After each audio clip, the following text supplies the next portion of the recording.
نے اول سے یہ عمل چلا آ رہا ہے، جب سے نبوت کا سلسلہ اور جب سے وحی کا سلسلہ شروع ہوا اس وقت سے یہ قرآن کے حلقے، آیتوں کے سیکھنے سکھانے کے حلقے ایک ایک گھر کے اندر لگ چکے تھے۔ یہ اصلی بات،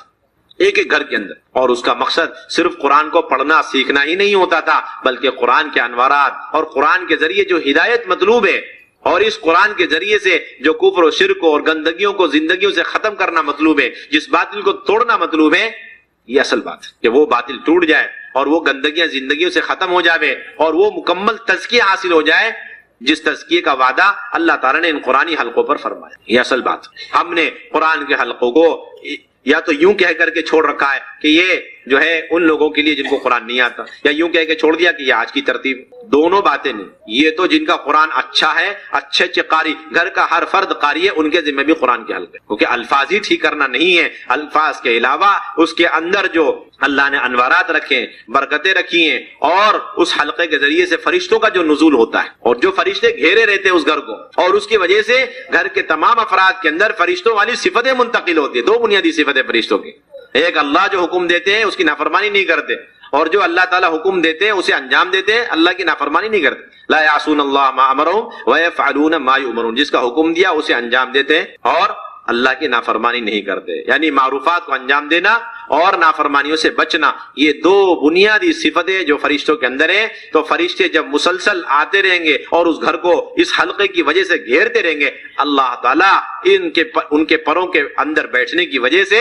اللہ تعالیٰ یہ دونوں صفتیں ہماری خواتین میں، ہمارے بچوں میں اور جتنے خاندان میں، اللہ تعالیٰ سب کے اندر یہ صفتیں منتقل کریں گے۔ یہ مطلوب ہے، اس کا ہر آدمی محتاج ہے، چاہے وہ قاری ہو، چاہے غیر قاری ہو، چاہے عالم ہو، چاہے غیر عالم۔ سوچنے کی بات ہے کہ میدان جنگ کے اندر کبھی کبھار فرشتوں کے نازل ہونے کی وجہ سے باطل کے پاؤں کھڑ جاتے تھے، تو ان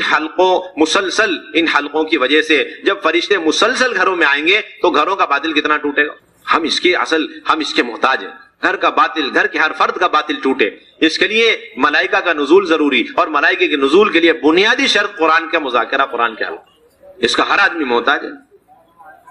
چاہے قرآن اچھی طرح پڑھنا جانتا ہو یا قرآن اچھی طرح پڑھنا نہیں جانتا، لیکن باطل اس کے اندر سے، اس کے گھر والوں کے اندر سے، اس کے گھر کے اندر سے ختم ہو جائے اور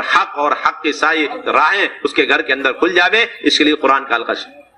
میرے بھائیو، دوستو، بزرگوں، قرآن کا حلقہ تو ایسا عمل ہے کہ اس پر اللہ نے تزکیے کا مکمل وعدہ فرما رکھا۔ حضور صلی اللہ تعالیٰ نے ازواج مطہرات کو 5 احکامات دیے۔ ایک یہ کہ وہ گھر میں ٹھہری رہیں، اور دوسرا یہ کہ وہ بنا پردے کے زیب و زینت کے ساتھ گھر سے باہر نہ نکلیں، تیسرا یہ کہ نماز قائم کریں، اور چوتھا یہ کہ زکوٰۃ ادا کریں، پانچواں یہ کہ اللہ رسول کی اطاعت کریں۔ وقرن فی بیوتکن ولا تبرجن تبرج الجاہلیۃ الاولی واقمن الصلاۃ وآتین الزکاۃ واطعن اللہ ورسولہ۔ یہ 5 بنیادی بات۔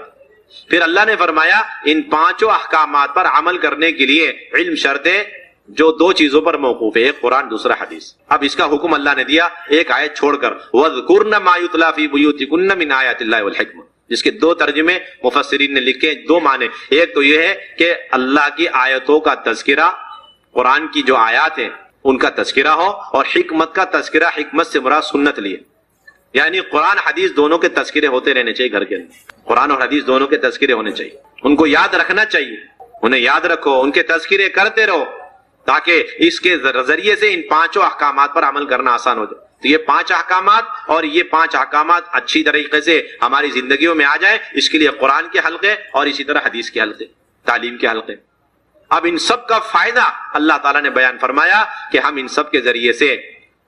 تمہاری تطہیر اور تمہارا تزکیہ چاہتے ہیں۔ انما یرید اللہ لیذھب عنکم الرجس اہل البیت ویطہرکم تطہیرا، اے اہل بیت کہ تمہارے اندر جو گندگی ہے اسے دور کر کے تمہیں مکمل پاک کرنا منظور ہے، اچھی طرح پاک صاف کرنا چاہتے ہیں۔ اللہ، ان اعمال پر اللہ نے تطہیر کا، تزکیے کا، اصلاح کا وعدہ فرمایا۔ داعی تو داعی، ایک معمولی سے مومن کے دل کے اندر، قلب کے اندر، گہرائیوں میں یہ یقین ہونا چاہیے کہ یہ اعمال تزکیہ ہے، یہ اعمال تربیت ہے، یہ اعمال ہدایت ہے، جس پر اللہ تعالیٰ نے بڑی قوت کے ساتھ فرمایا۔ جب یہ اعمال اہل بیت کے لیے تزکیہ اور تربیہ ہے تو امت کے لیے یہ اعمال کتنا تربیت اور تزکیے کا ذریعہ ہے۔ ہم کیسے ان اعمال سے مستغنی ہو سکتے ہیں؟ اگر کوئی شخص کہیں بھی رہنے والا ہو اور ملک دنیا کے عالم کے کسی بھی کونے میں ہو، لیکن وہ اپنے گھر کے اندر ان اعمال کو انجام دے رہا ہے اور اس کے ساتھ ساتھ قرآن کے حلقے اور علم کے حلقے ذکر کے اور قرآن کے حلقے تعلیم کے حلقے وہ قائم کر رہا ہے، تو اللہ براہ راست اس کی تزکیہ اور اس کی تربیت کا انتظام فرمائے۔ اللہ نے خود ذمہ داری لی کہ ہم تمہارے اندر سے گندگی کا مطلب کیا ہے؟ گندگی کے تو بے شمار معنی آتے ہیں، بدھ کے معنی میں بھی آتا ہے رجس، اور گناہ کے معنی میں بھی آتا ہے، عذاب کے معنی میں بھی آتا ہے، اور مطلقاً نجاست کے معنی میں بھی آتا ہے۔ ان سب کا خلاصہ یہ ہے کہ ہر ایسی چیز کو رجس یعنی گندگی کہتے ہیں جس سے طبیعت کو بھی نفرت ہو اور شریعت میں بھی اس کی گنجائش نہ ہو، شریعت میں بھی اس کی گنجائش نہ ہو۔ اور علماء نے لکھا ہے کہ یہ گندگی رجس، گناہوں والی رجس گندگی ہے، یعنی ان اعمال کے ذریعے سے گناہ اور گناہ ہونے سے اللہ محفوظ فرمائیں گے، گناہوں سے بچائیں گے، اور اگر گناہ کر لینے کے نتیجے میں جو گندگی لگ گئی ہمارے ساتھ اسے اللہ دھو کے رکھ دے گا۔ ایسا تو کوئی ہو ہی نہیں سکتا جو گناہوں سے بالکل معصوم ہے، محفوظ ہو، چھوٹے بڑے چلتے رہتے ہیں۔ تو کم سے کم درجہ یہ ہے کہ ان گناہوں کی جو گندگیاں نحوستیں ہمارے ساتھ لگی ہوئی ہیں، اور علماء نے یہاں تک لکھا ہے کہ یہ گندگی اور رجس عقیدے کے اندر بھی ہوتی ہے، ایمان اعمال میں کمی کمزوری ہے، یہ ایمان عقیدے کے اعتبار سے گندگی ہے، اور عبادات کے اندر جو غفلت سستی لاپرواہیاں یہ عبادات کی گندگی ہے، اور معاملات کی گندگی، معاشرے کی گندگی، جس لائن کی گندگی ہوگی نافرمانی کی وجہ سے، اللہ ساری گندگیوں کو ان اعمال دعوت کے ذریعے سے اللہ تعالیٰ دور فرمائیں گے اور مکمل پاک صاف فرما دیں گے۔ ابھی تو میرے بھائیو دوستو بزرگوں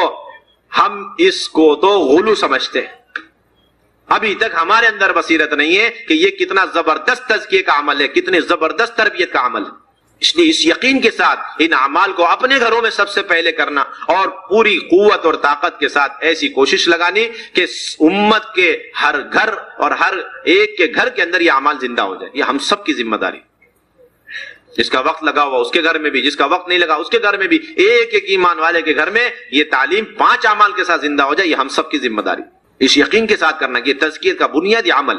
میرے بھائیو دوستو بزرگوں حضور صلی اللہ علیہ وسلم کے بارے میں آتا ہے، مسند احمد کی روایت، ترمذی شریف کی روایت ہے، مسند احمد کے اندر ہے کہ جب یہ آیت نازل ہوئی انما یرید اللہ لیذھب عنکم الرجس اہل البیت، آپ صلی اللہ علیہ وسلم صبح صادق کے وقت اپنی بیٹی اور اپنے داماد کے گھر چوکھٹ پہ جا کے کھڑے ہو کر کے فرماتے الصلاۃ الصلاۃ، یہ فرماتے کہ نماز پڑھو، نماز کا اہتمام کرو، نماز کو لازم پکڑو، اور اس کے بعد فوراً یہ آیت پڑھتے انما یرید اللہ لیذھب عنکم الرجس اہل البیت ویطہرکم تطہیرا، کہ جو نماز ہے یہ وہ عمل ہے جس پر اللہ نے اہل بیت سے گندگی کو دور کرنے اور انہیں مکمل پاک کرنے کا وعدہ فرمایا۔ یہ آیت اسی چوکھٹ پہ کھڑے ہو کر کے اللہ کے نبی تلاوت فرماتے، اور روایت میں آتا ہے کہ 6 مہینے تک آپ یہ عمل کرتے رہے، 6 مہینے تک یہ عمل فرماتے۔ میرے بھائیوں دوستو بزرگوں سب سے بڑی فکر کی بات یہ ہے کہ خود ہمارا کام کرنے والا عملہ یہ اپنے گھروں کی تعلیم کی پابندی میں انتہائی کمزور، ان کی پہلی ذمہ داری کہ اپنی ذات سے گھروں کی تعلیم میں شرکت کریں۔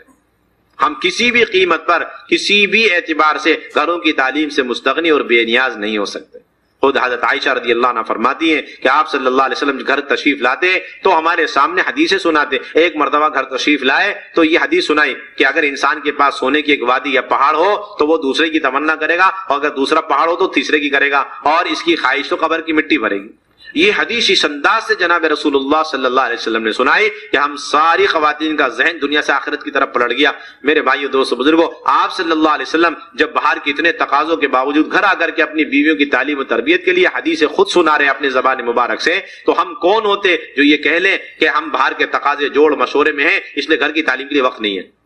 انتہائی ناقص سوچ ہے، انتہائی کمزور بات۔ ہمیں اتنا وقت ضرور نکالنا چاہیے جس میں ہم اپنے بیوی بچوں کو، گھر والوں کو، والدین کو، بہنوں کو لے کر بیٹھیں اور ان کے قرآن کی تعلیم میں، قرآن کے حلقوں میں، تعلیم کے حلقوں میں اہتمام کریں۔ مفتی شفیع صاحب رحمۃ اللہ علیہ نے لکھا ہے کل قیامت میں اس دیندار کو سب سے زیادہ عذاب میں مبتلا کیا جائے گا جس کے گھر والے دین سے غافل ہوں گے۔ اللہ ہم سب کی حفاظت فرمائے۔ سب سے زیادہ عذاب اس دیندار کو دیا جائے گا جس کے گھر والے دین سے غافل ہوں گے، اس کی غفلت کی وجہ سے۔ محنت کرنی چھوڑ دی، بہاری کی محنت میں لگا رہا، اس نے بیوی بچوں کی فکر نہیں کری، تو یہ بہت ہی عتاب اور بہت ہی عذاب اور سخت وعید کی بات۔